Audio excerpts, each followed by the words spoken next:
Graça e paz, meus queridos e amados ouvintes, estamos aqui passando mais uma vez para fazer a gravação do nosso vídeo para domingo, às 15 horas no YouTube e às 16 horas no Facebook e no Instagram. Mas, antes de gravar o vídeo, eu quero pedir uma oração para que Deus, nosso Pai Celestial, nos capacite, nos derramando uma unção poderosa do Espírito Santo, para que aquilo que vamos aqui falar tenha peso, tenha credibilidade, tenha unção, para poder transformar, modificar, ajudar aqueles que nos assistem, aqueles que nos ouvem. Também, Senhor, te pedimos que conceda espírito de revelação e de sabedoria no pleno entendimento da Tua palavra. E desde já, nós queremos dar ao Senhor toda a honra, toda a glória, todo louvor, e o fazemos, Pai, em nome de Jesus. Senhor, o tema dessa semana é orar. É uma expressão de amor a Deus. Eu sei que tem muitas pessoas que não gostam muito de orar, mas é porque eles ainda não entenderam que a oração é uma expressão de amor a Deus, de buscar a dependência de Deus, de ser grato a Deus, de buscar direção de Deus para tudo aquilo que queremos fazer para a honra e glória do nome do seu nome.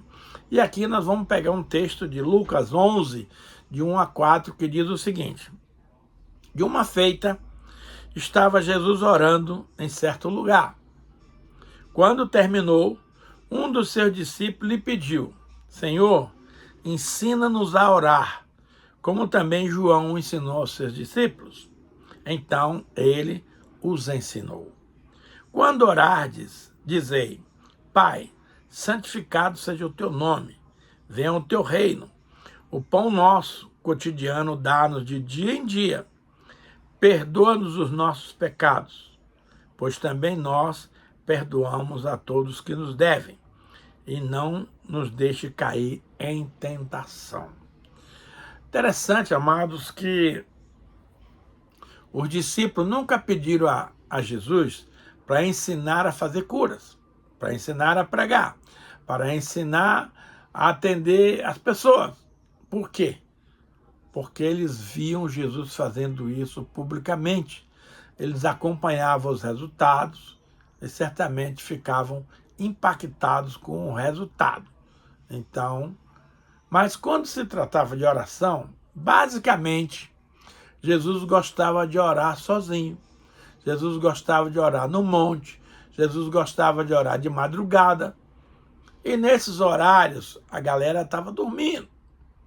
Então, eles dificilmente viam Jesus fazer uma oração pública. Daí o pedido de um discípulo para ele ensinar eles a orar, porque orar é uma arte. A Bíblia até diz que nós não sabemos orar como convém, mas o Espírito Santo nos assiste na nossa fraqueza e nos orienta como orar segundo a vontade de Deus. Porque é orando segundo a vontade de Deus que ele nos concede a nossa petição. Então, eles pediram que Jesus os ensinassem a orar como João fez com os seus discípulos. E Jesus imediatamente passou para eles de maneira sucinta, de maneira objetiva, a oração do Pai Nosso, que começa com o seguinte dizer: você dizer, Pai, santificado seja o teu nome. Querido, deixa eu falar uma coisa para você. Você sabe que nem todas as pessoas são filhas de Deus. A grande maioria são criaturas. Então, meu querido, você não pode chamar Deus de Pai se ele de fato não é o seu Pai. Então, esse é um assunto muito simples, muito objetivo, muito claro. Não adianta um ímpio orar para Deus e dizer, Pai nosso, ele não é teu Pai. Você primeiro precisa se tornar um filho de Deus, que, aliás, esse é o grande objetivo de Deus para mim e para você, transformar as criaturas em filhos, que aí você tem autoridade, você tem unção, você tem direito de pedir ao Pai aquilo que você quer. Então ele diz, Pai, santificado seja o teu nome. Mas escuta, o nome de Deus já não é santo? É. Mas, através da minha vida, através das minhas atitudes, ou eu santifico o nome de Deus, ou eu envergonho o nome de Deus. Porque você já viu claramente por aí que quando alguém faz uma bobagem, o cara aponta o dedo, aquele lá diz que é crente, ó. Olha o que ele está fazendo aí. Então, as nossas atitudes precisam ser vigiadas. Porque se nós somos filhos de Deus, nós temos que ser santo como ele é santo. Não adianta Deus não ser seu pai e você chamá-lo de pai. Não vai funcionar. Segundo, aí que você não vai santificar mesmo o nome dele, porque você é um ímpio. O ímpio não santifica o nome de Deus. Isso é coisa de filhos e filhas legítimos do Deus Todo-Poderoso. Venha o teu reino. Querido, essa é uma oração muito perigosa. Porque quando você diz venha o teu reino, você está dizendo venha o teu governo sobre a minha vida. E ninguém gosta de ser governado. Você quer governar, você quer mandar, você quer fazer acontecer. Mas quando você diz venha o teu reino, ou seja, venha o reino de Deus sobre a minha vida, ou seja, venha a direção do Espírito Santo, venha a orientação da palavra de Deus, venha aquilo que Deus quer que eu faça, que é a sua vontade, tá? Então, quando você declara venha o teu reino, você está dizendo, Senhor, eu quero que você venha me governar. E isso não pode ser dissociado da realidade. Não adianta você orar dizendo isso se o seu coração está dizendo outra coisa. Porque Deus mede o que está no coração e não apenas nas suas palavras. Veja, o pão nosso cotidiano dá-nos dia em dia. Você sabe que durante 40 anos Deus sustentou o povo de Israel no deserto, enviando todas as manhãs maná. Então eles tinham que acordar cedo e pegar a sua porção. Mas, se você quisesse, a porção era diária. Se você quisesse fazer um estoque de maná, não ia rolar.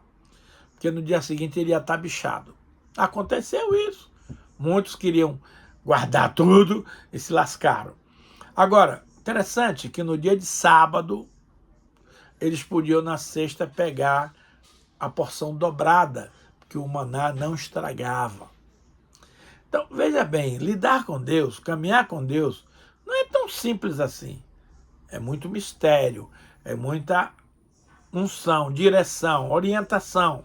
Não é do jeito que você quer, não é do jeito que você acha, não é do jeito que você aprendeu que tem que fazer segundo a palavra. Então, o pão cotidiano dá no dia a dia. Hoje você vai no supermercado, faz uma compra para um mês, para 15 dias, e não precisa estar todo dia no supermercado.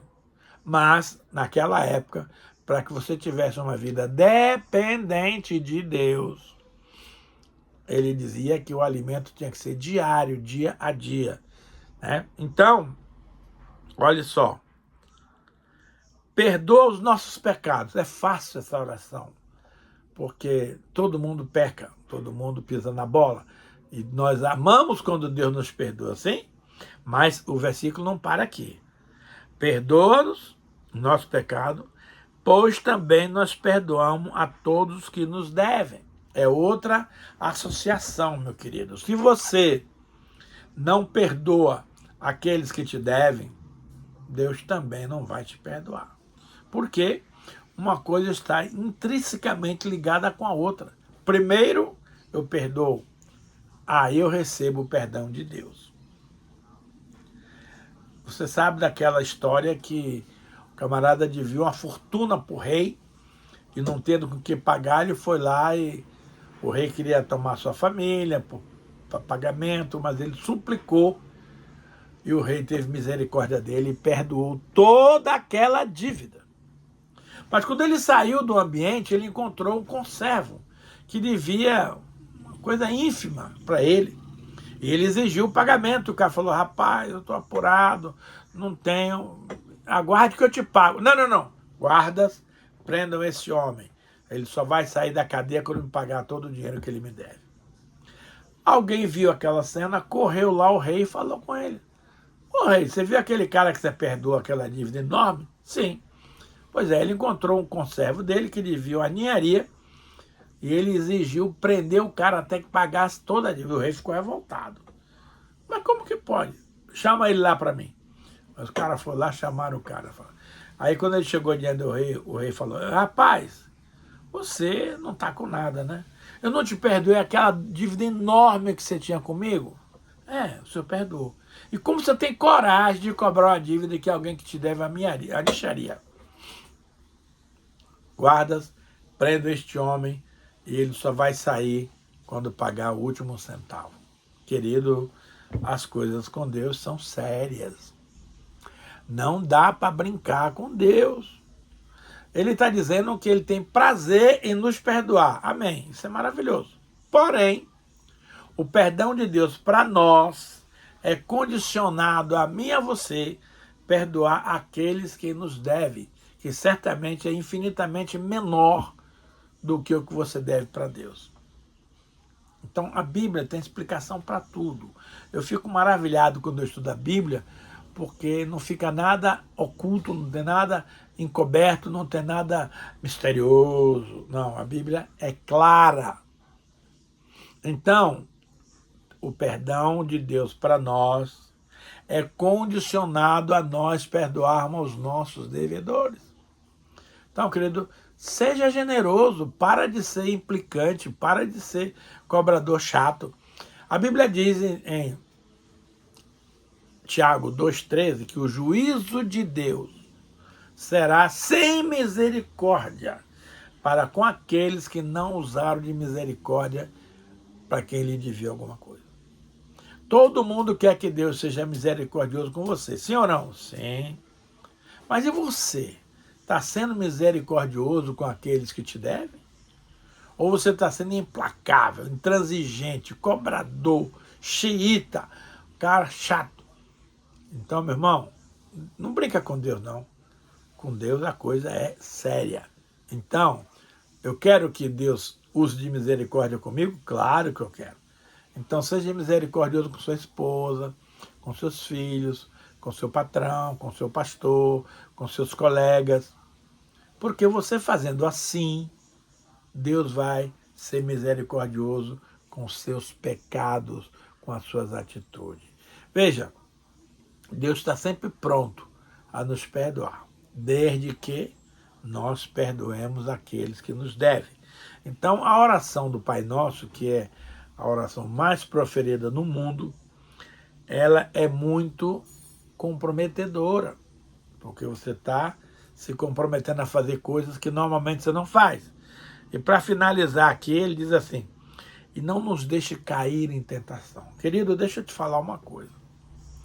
Não adianta você orar a Deus pedindo para não ser tentado.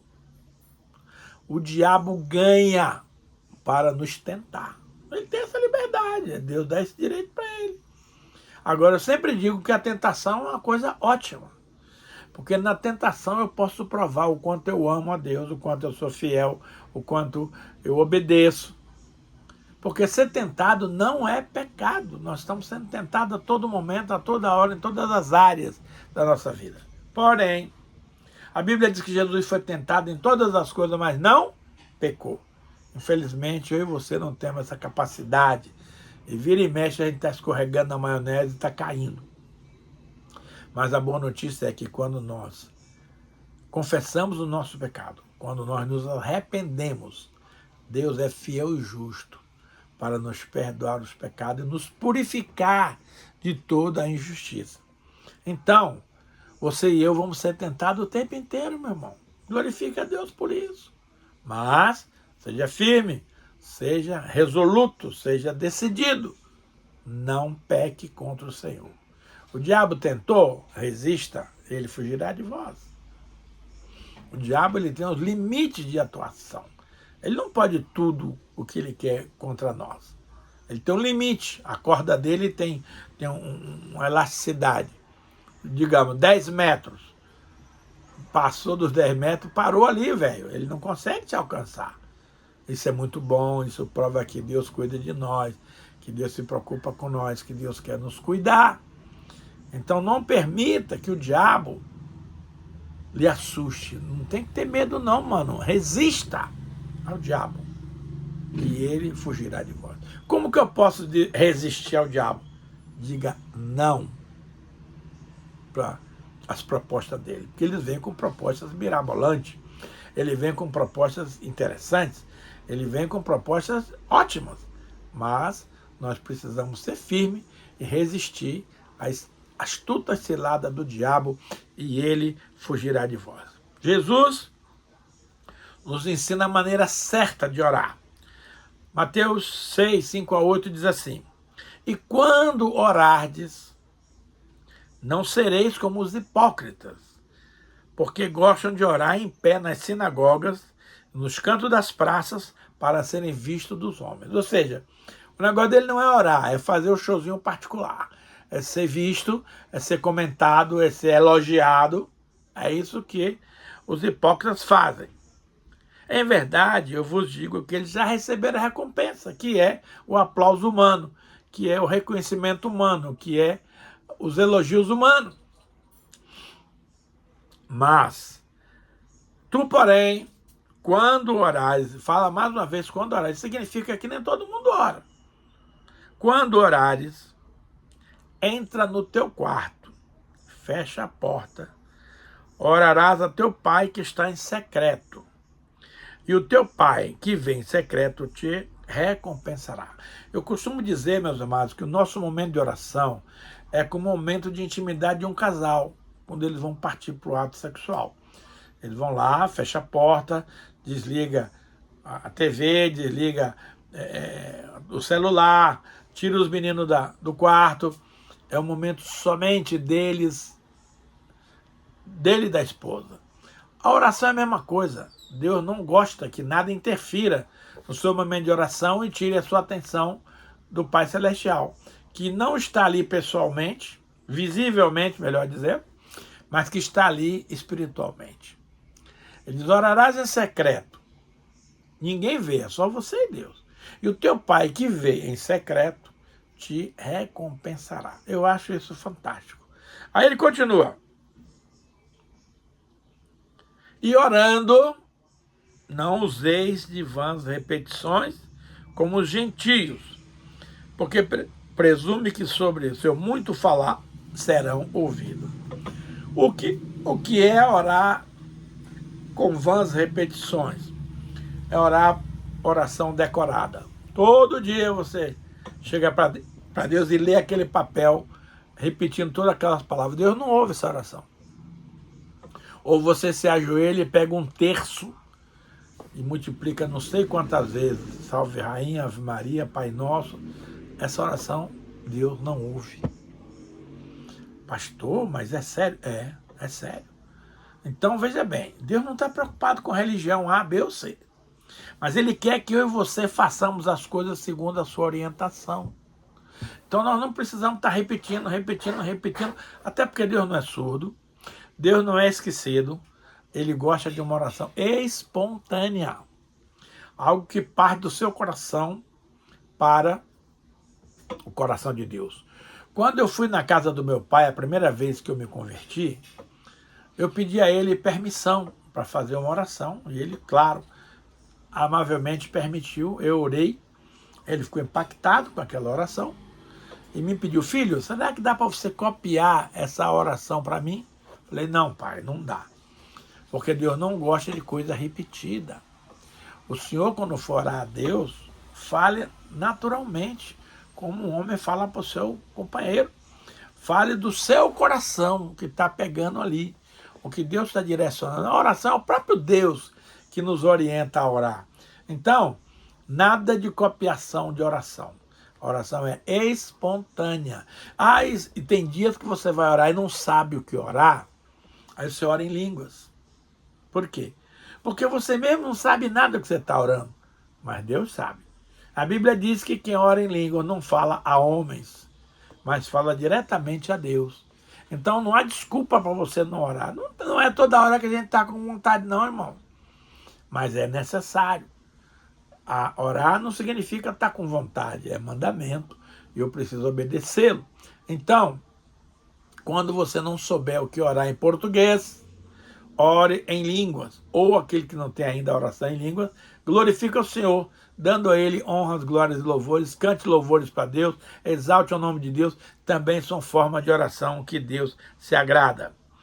Agora, não vos assemelheis, pois, a eles, porque o vosso Deus, o vosso Pai, sabe do que tendes necessidade antes que lhe os peçais. Então nós vamos orar, é bom, mas Deus já sabe o que você vai pedir, mas Ele quer que você peça. É importante observar que os discípulos não pediram a Jesus para ensinar-lhes a pregar, fazer milagres, curas, etc., mas eles pediram a Jesus que eles ensinassem a orar.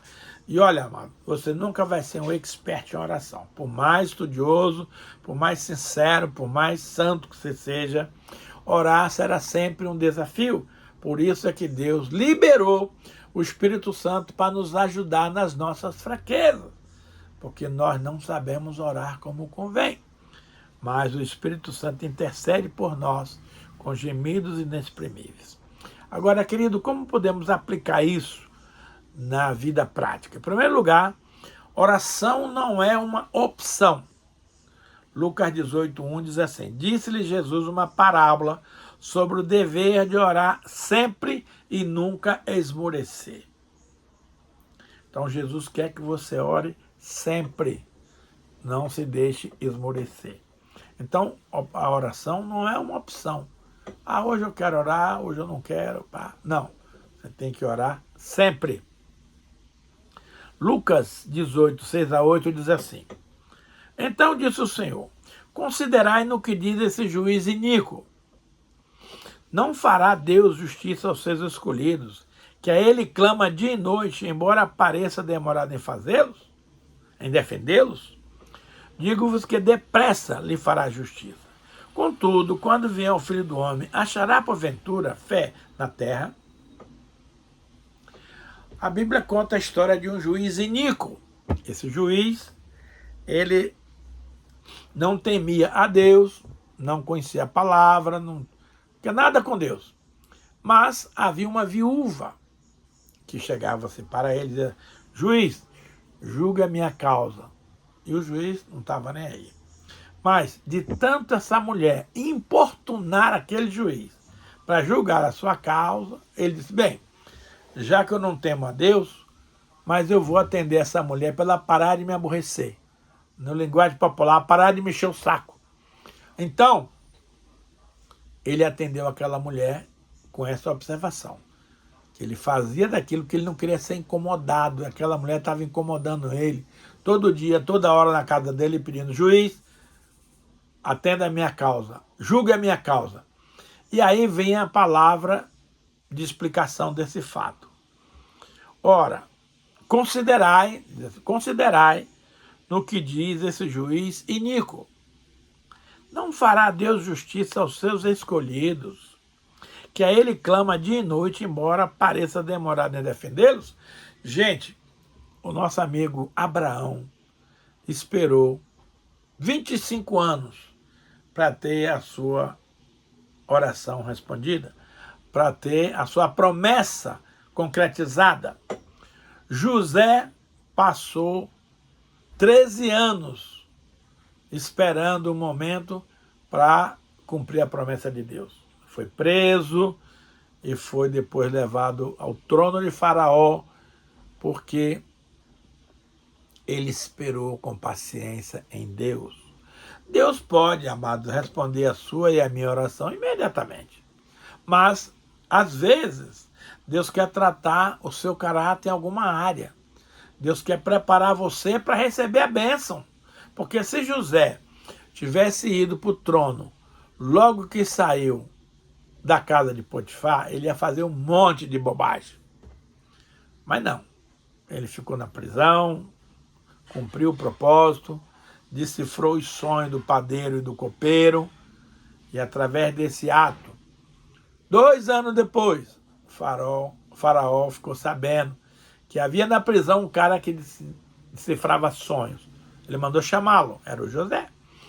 José não só decifrou o sonho de Faraó, como orientou o que Faraó devia fazer para se livrar daquele embaraço que vinha lá dos 7 anos de seca. Então, meus amados, se Deus está demorando um pouquinho, porque no nosso conceito ele está demorando muito, mas a Bíblia diz aqui que, digo-vos que depressa Deus lhe fará justiça.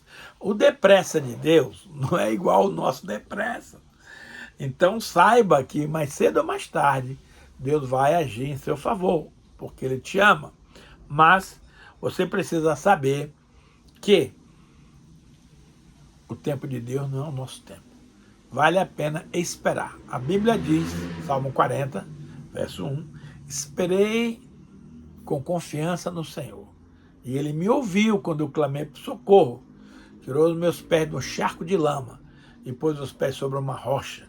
Colocou nos meus lábios um cântico novo, um hino de louvor e adoração a Deus. Então, se você tiver a paciência de esperar, com certeza você vai receber, porque Deus é fiel. Deus é aquele que cumpre, que promete e cumpre. Agora, a pergunta é, e quando vier o Filho do Homem, achará porventura fé na terra? Se Deus atender as orações de cada um na hora que Ele quer, não vai achar fé na terra. Mas, se nós perseverarmos em seguir o Senhor, em buscar o Senhor, em atender a voz do Senhor, certamente quando Cristo vier, Ele vai achar fé na terra. Um outro versículo que eu amo demais, que fala do poder da oração, está escrito em Marcos 11, 22 a 24, que diz assim, amados, ao que Jesus lhe disse, tendes fé em Deus, porque em verdade vos afirmo, se alguém disser a este monte, ergue-te, lança no mar, e não duvidar no seu coração, mas crê que se fará o que diz, assim será com ele. Por isso vos digo que tudo quanto em oração pedirdes, credes que recebestes, e será assim convosco. Quando Jesus estava caminhando com seus discípulos nas terras da Galileia, ele de longe avistou uma figueira cheia de folhas. Ele teve fome. Ele foi até lá para obter um fruto e comer daquela figueira. Só que quando ele chegou e viu que não tinha figueira, ele faz, figueira, você está fornecendo um visual mentiroso, um fake news, porque você aparenta com essas folhas todas, mas não tem fruto. Então, que você seque. Então, Jesus amaldiçoou a figueira num dia que ele passou com os discípulos. No dia seguinte, os discípulos passaram pelo mesmo lugar e aquela figueira estava completamente seca. E eles ficaram assustados. Puxa, Senhor, você mandou secar e secou. E aí ele disse essa palavra. Tendes fé em Deus.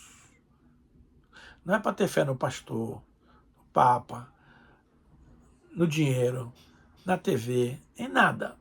A fé é para ser colocada em Deus. Tendes fé em Deus.